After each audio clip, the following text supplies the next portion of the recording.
is a blessing. It's a miracle. It is so wonderful. I think we have to worry about the radical left. They're the ones that are going to perform an insurrection here at the Supreme Court. We got to protect women. Ruth sent us as a domestic terrorist group, and so is David. And anyone supporting abortion will support them. Thank you. This is the greatest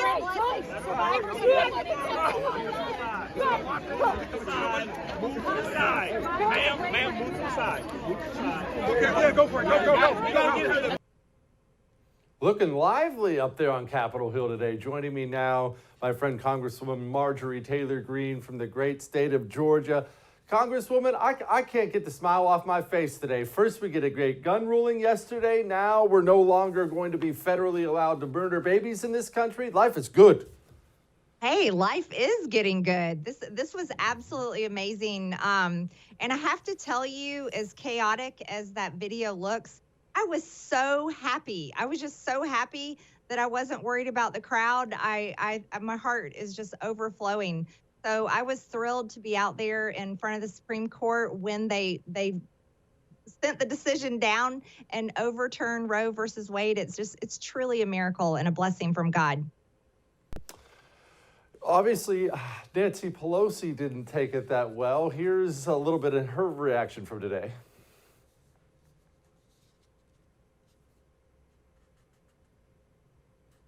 Today, the Republican-controlled Supreme Court has achieved their dark, extreme goal of ripping away a woman's right to make their own reproductive health decisions. Because of Donald Trump, Mitch McConnell, and the Republican Party, their supermajority in the Supreme Court, American women today have less freedom than their mothers. The hypocrisy is raging, but the harm is endless.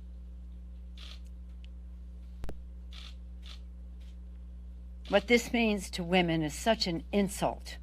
It's a slap in the face to women about using their own judgment to make their own decisions about their reproductive freedom.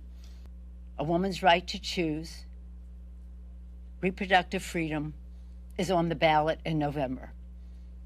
We cannot allow them to take charge so that they can institute their goal, which is to criminalize reproductive freedom. Grandma Vodka must have been hitting the sauce a little early today, having a hard time getting those sentences out there. But setting all that aside for the moment, reproductive freedom, isn't it sick how they use these words like reproductive freedom instead of the life of a wonderful, God-breathed unborn child? It really is gross the way they use language. Well, I was particularly enjoying her talking about women's rights. But this is Nancy Pelosi and the rest of the Democrats I work with here. They're all about destroying women's rights. They're constantly putting biological men in our bathrooms, in our locker rooms, and women's sports. They don't care about women's rights. And you know what? For Nancy Pelosi, I certainly hope reproductive rights are on the ballot this year, because I hope America turns out and votes a big, fat no to abortion. And I hope we have a great big red wave so that we can continue the life movement until we can end abortion in America. The worst evil that's ever happened, over 63 million Americans murdered in the womb, taking away their ability to have life, liberty, and pursuit of happiness. So, Nancy Pelosi is just one big hypocrite, one issue after issue after issue. So it's pretty funny to watch her feign her outrage. I do have a concern, not to put a damper on a mood. I don't want to take that wonderful smile off your face, but I've been bringing this up a lot, and it is true how people like us, we are sandwiched. Normal people are sandwiched. We have Grandma Vodka on top and people like her with this rhetoric out there. Women are going to die. Everyone's going to die. Nazis, white supremacists, end of everything. And then we have the vile scum at the bottom, like the people who just surrounded you today, who hear that stuff and they think that's marching orders. We have all these pro-life centers burning, churches being vandalized. It really is a dangerous place to be as a nation. Oh, it's very dangerous. Absolutely. As a matter of fact, just after I was out there in front of the Supreme Court, my Democrat colleague from New York marched herself out there in front of the Supreme Court, AOC, and she was chanting with this radical crowd. and she was calling for take to the streets, take to the streets. Well, let me tell you something, Jesse. You know what the police are saying and the security are saying here in Washington? They're saying that Antifa is calling to burn the city tonight. They're calling for a night of rage. They've already had to close down the metro. People are trying to get out of town. Capitol Police are out there in their riot gear because they're expecting such violence. And here it is. It's because Nancy Pelosi is giving the dog whistle. AOC is literally giving her marching orders. You have President Joe Biden, who doesn't care about women or children. As a matter of fact, he's a great danger to women and children. And he's not calling for peace and safety and everyone obey the law.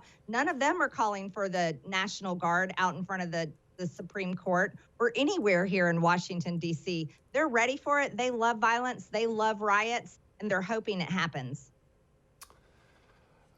What advice would you give people for tonight? I've been telling people, hey, get a hold of your church if you have one. Make sure they're beefed up on security. What do you tell people tonight? What are you going to do?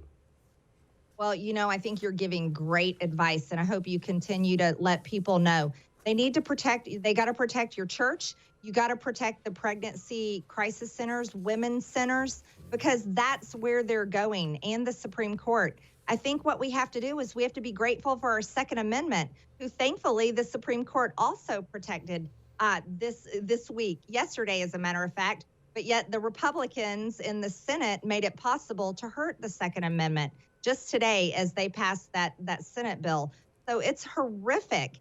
And, this is why we have our Second Amendment, to be able to defend ourselves. But I think people need to continue to be safe. They need to be on the lookout, and they need to understand that the left doesn't stop. They love violence. They use it for their political means and their political goals.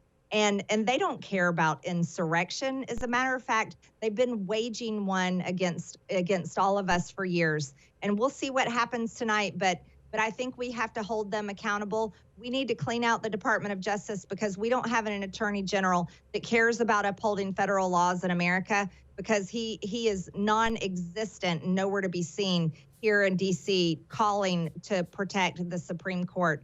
None of them are.